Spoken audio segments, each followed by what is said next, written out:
Determinar el lugar de donde fue escrita la carta para Tito es realmente una gran dificultad. Robert Stein ha propuesto que Nicópolis podría ser el lugar de donde se escribió esta carta, basado en el capítulo 3, versículo 12 de Tito. Sin embargo, es importante notar que el contexto de este versículo y también el uso del adverbio ekein puede indicar que en realidad la carta fue escrita de un lugar cercano a Nicópolis y no necesariamente Nicópolis. Lo cierto es que Pablo escribió en algún lugar de esta zona geográfica y desde ese lugar se dirigió a su querido discípulo Tito. Pablo y Tito, dice el texto del versículo 5 del primer capítulo, visitaron Creta. Pablo dejó a Tito en Creta con algunos encargos y algunas tareas. Y luego de eso, Pablo vuelve a sus visitas misioneras, a su trabajo regular y desde algún otro lugar, entonces escribe esta carta para Tito.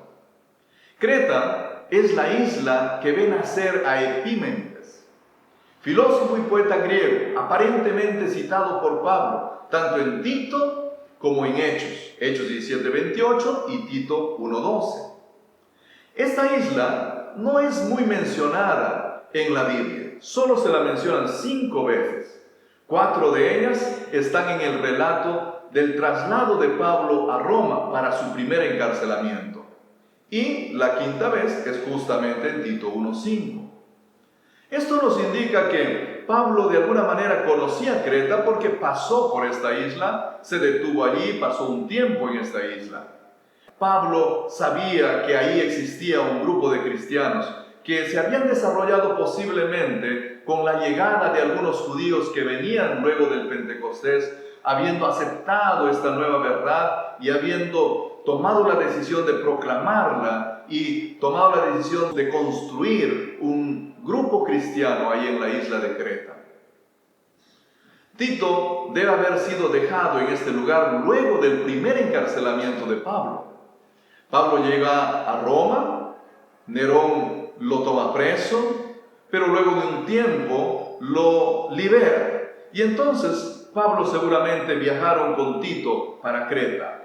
Lo deja ahí a Tito, sale Pablo de retorno y entonces escribe la carta. Por lo tanto, el contexto histórico, el escenario histórico que está detrás de la carta de Tito es uno en el que tenemos un primer encarcelamiento de Pablo, luego un tiempo de libertad y aun cuando Pablo no lo sabía, pero en el futuro se venía un segundo encarcelamiento. No es fácil determinar con exactitud el escenario histórico, pero lo poco que hemos dicho muestra el movimiento misionero que existía en ese tiempo y el desarrollo pujante que tenían las iglesias cristianas en ese momento. Posiblemente estamos hablando del año 64 después de Cristo.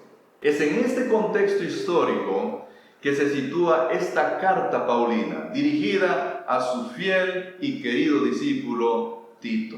La carta a Tito es un documento pequeño, tiene solo 3 capítulos, pero puede estructurarse por lo menos en 4 partes principales. La introducción y saludo, que va del versículo 1 al versículo 4 del primer capítulo.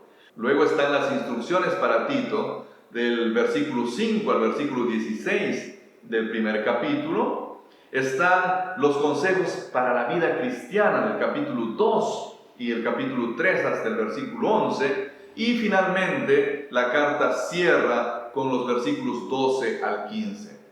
En las instrucciones para Tito, en esta segunda sección, encontramos instrucciones sobre el nombramiento de los ancianos, versículos 5 al 9.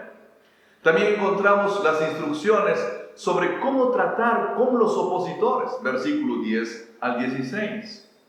Respecto a la vida cristiana, Pablo le aconseja a Tito cómo debe comportarse el Hijo de Dios en el hogar, en la sociedad y en la iglesia.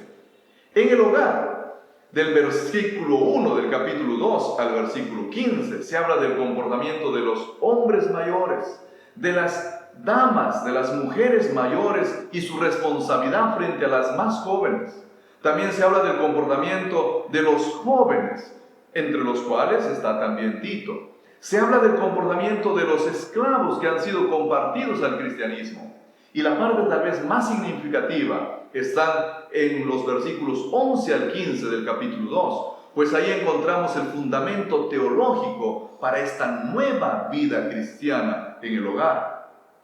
Los versículos 1 al 11 del capítulo 3 hablan de una nueva sociedad cristiana.